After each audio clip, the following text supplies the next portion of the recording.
Please be ready for a dictation of part 2 of the matter titled Reforms in Agriculture Marketing. 5 seconds. Start.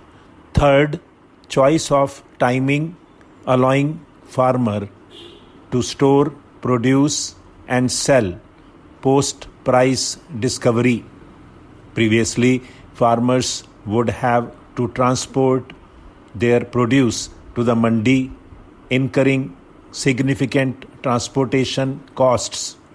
This would result in a need to sell irrespective of prices in order to avoid incurring a reverse transportation cost. Under the new ordinance, a farmer can store and sell due to choice to market and place.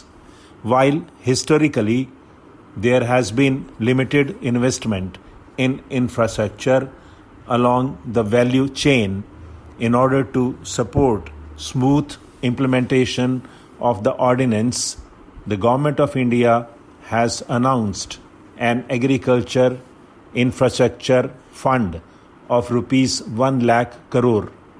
The fund will catalyze otherwise stagnant investment from cooperatives, farmer-producer organizations and private sector to facilitate creation of physical infrastructure like assaying and grading facilities, cold chain, etc., allowing farmers to store and sell and reduce wastage or distress sales.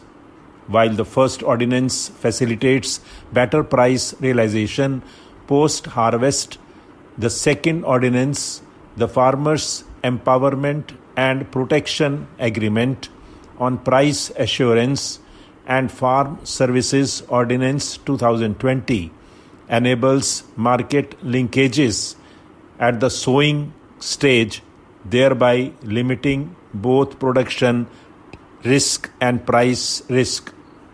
The lack of a legal framework for contracting between farmer and buyer in India has historically led to limited private sector participation in production.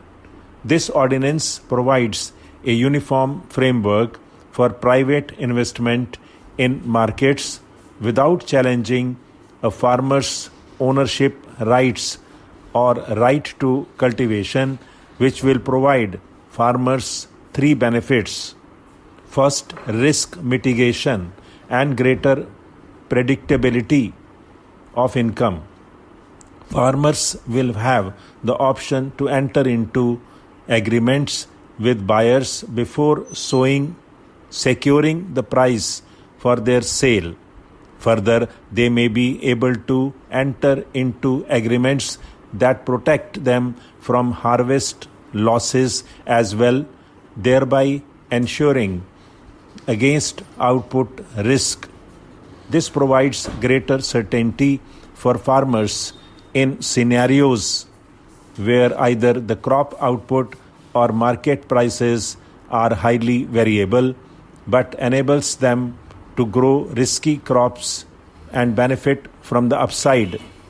Second, access to market intelligence and hence higher value per acreage.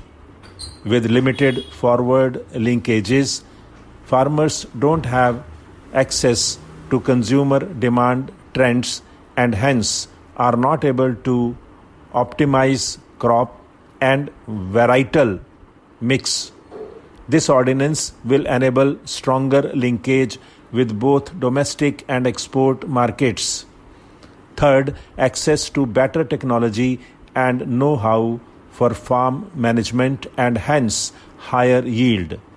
As private sector will now have framework to better integrate with farming practices, they can channel expertise to farmers as well as make direct technology investments in the fields of geo-monitoring setups, Internet of Things, etc., driving higher yield and promoting sustainable agriculture over long term. Beyond the benefits, this ordinance also safeguards farmers by providing clear guidance and support to enter into fair trade practices, a stringent dispute resolution mechanism, penalties for misconduct by buyers, etc. Collectively, these reforms will herald a new dawn for agriculture in India, transforming farmers into vibrant producers integrated with the national and global economy, who have freedom, choice, higher price realization for their produce and security of livelihood. With strong determination to help farmers, the government would go ahead with effective implementation of these farm bills. Stop.